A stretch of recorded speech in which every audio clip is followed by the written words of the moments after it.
Disease has become this big mystery.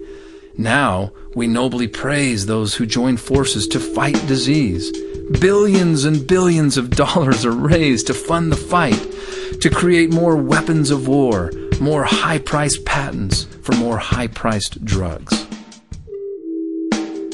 These weapons, in many cases, have become friendly fire. Properly prescribed prescriptions still remain one of the top 10 killers of preventable diseases in the U.S. Have you seen the latest television commercials advertising their weapons? They are high-priced, high-quality, well-calculated, promising a better lifestyle. Then suddenly, a paid voiceover rapper quickly rattles off the side effects like the sound effect of a machine gun. I don't know about you, but sometimes the side effects sound worse than the actual illness itself. Nausea, vomiting, nosebleeds, diarrhea, kidney and liver warnings, irritability, headaches, drowsiness, stomach cramping. In my opinion, today's medicine focuses largely on covering symptoms rather than establishing and supporting health. Big money, symptom coverology, big buckology.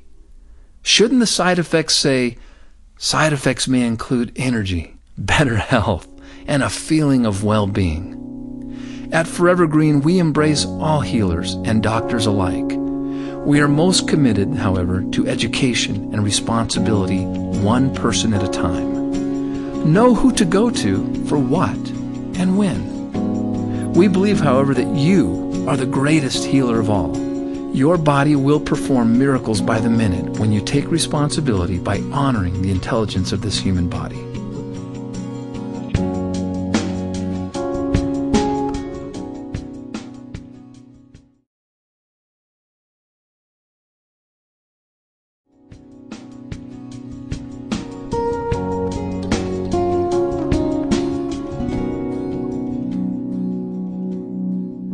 Isn't it time we lay down our weapons of war and stop fighting disease and begin by simply embracing health?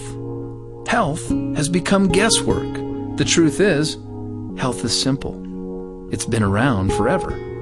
A good friend of mine and medical doctor once told me, health is a habit, not an event. How many of us have said or heard someone say, "Oh, I'm going to get healthy this weekend. In fact, Saturday is my health day." Then you see them plugging their nose and chugging down some nasty drink, chasing a handful of pills. Two things. Consider that number one, nutrition was meant to be pleasure. And number two, it is the small decisions we make day after day that ultimately determine our health and well-being. I marvel at the behaviors worthy of praise in today's culture. For example, let's say Ben really loves donuts. But he is so disciplined that he decides that he's only going to eat one every day. He is praised for his discipline. He's the man. Kimberly, she has a love for ripe apples, so much so that she just eats one a day. 20 years later, we all assemble in the waiting room. We get back together in the hospital. We're mourning over Ben, who's now on life support. And we say, "Poor Ben. Why him? He's such a good guy." Then an outspoken person says, "What do you mean, why Ben? He's had 10,000 donuts." And quickly we acknowledge that point. He sort of dug his own grave with his teeth. Meanwhile, there's Kimberly, with their grandchild on her shoulders, and she's full of life and health. We notice how good she looks and that she's hardly aged. And the outspoken person says, "Are you surprised? Kimberly's had over 10,000 apples." Isn't it comforting to know that we can trust in the wonders of nature through small lifestyle choices? You see, apples, like all of nature, are deposits of health and well-being. For centuries, Eastern medicine called it energy or chi. We are electrical. We are on the hunt for this electrical current from sunrise to sunset. Imagine this electrical energy as a bank account. Everything we put into our mouth, on our skin, etc., is either a deposit or a withdrawal. Foodless foods, lifeless drinks, and basic fast food generally have no electricity or power. They are a negative. They are a withdrawal. Many believe that consuming these foods suck the energy right out of you. Sadly enough, disease too carries an electrical frequency, generally low frequency. Nature, however, carries with it deposits with much higher frequencies, herbs and spices and roots and vegetables and fruits, etc. Lemons are believed to be the highest in the food chain. In fact, I've even plugged a digital clock into lemons and it worked for months.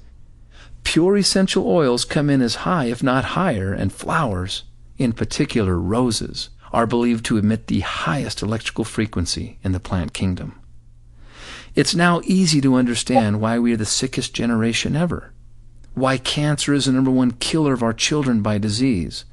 Cold cereal for breakfast, hamburger and fries and a soda for lunch, and a pizza for dinner. Here's the big question. Where do you stand on this chart? Are you a potential host for disease? Or do you make daily deposits to distance yourself from the frequencies of disease?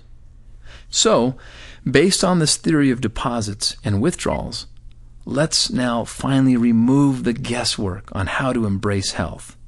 You may want to take notes during this next part. Since we're on the hunt for electricity, #1, very common sense, get lots of fresh air.